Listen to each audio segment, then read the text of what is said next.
È stato Angelo Flores a organizzare tutto e questa è la versione di Cristian Maronia, uno dei 7 indagati per lo stupro ai danni di una 19enne al Foro Italico a Palermo. Proseguono intanto gli interrogatori sullo sconvolgente caso di violenza sessuale di un gruppo che ha attirato l'attenzione di tutti i siciliani e del resto d'Italia in questi giorni.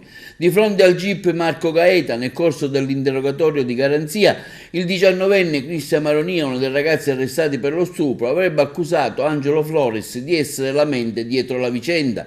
Pare infatti che Flores, per il quale il Tribunale di Riesame di Palermo ha confermato il carcere dopo l'interrogatorio di ieri, fosse l'unico a conoscere effettivamente la vittima e sarebbe stato lui, sempre secondo quanto emerso dalle prime indagini, a riprendere tutto in un video finito sul web.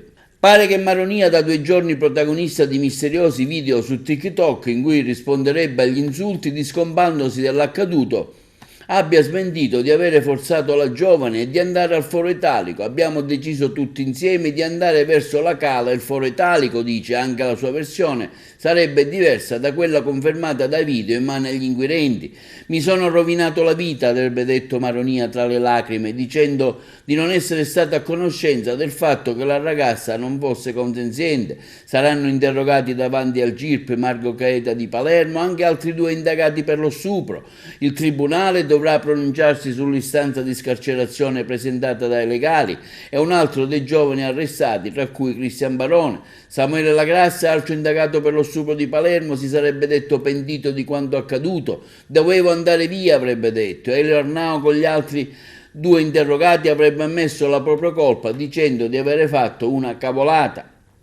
Tra gli indagati solo uno minorenne all'epoca dei fatti, ora neomaggiorenne, sarebbe stato scarcerato e trasferito in una comunità. La galera è di passaggio, si ritorna più forti di prima, avrebbe scritto su social TikTok, anche se c'è chi all'autenticità di questi messaggi non crede, così come alla presenza di numerosi gruppi su social Telegram in cui si promette la possibilità di scaricare i video della brutale violenza sessuale.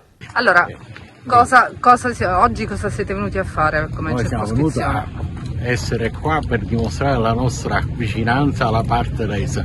Dico, ma a parte questo, quello che non funziona secondo me è il fatto che i ragazzi, qualunque provenienza siano, hanno la certezza, la sensazione che non si corre alcun rischio commettendo qualsiasi crimine, perché la giustizia non ci accompagna in questo disonesto percorso di vita. Grazie. Quali possono essere le azioni immediate? Le azioni immediate noi le avevamo già chiesto il 12 giugno col corteo che chiedeva per Palermo più sicurezza e legalità. L'abbiamo manifestato in prefettura, al capo gabinetto e all'addetto alla sicurezza.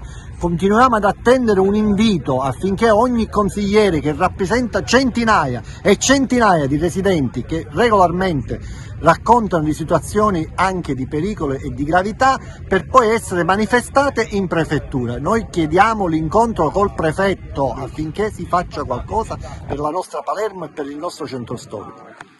Allora, ma quali sono le cose pratiche che si possono immediatamente fare? Allora, io sono abbastanza in imbarazzo a trovarmi qua nella veste di consigliere, proprio perché eletto è parte politica in qualche maniera dell'amministrazione della città.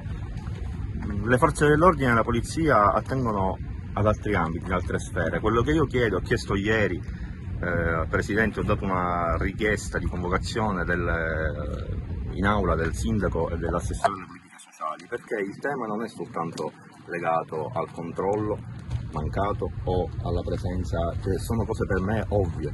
Questo non può esistere in una città per decenni.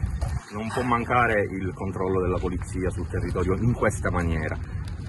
Comune, polizia municipale, altri ambiti. Io chiedo quali sono le misure che la politica decide di mettere in campo sul piano sociale, dove sono gli educatori di strada. Il percorso è lungo e non si può portare avanti soltanto con la repressione.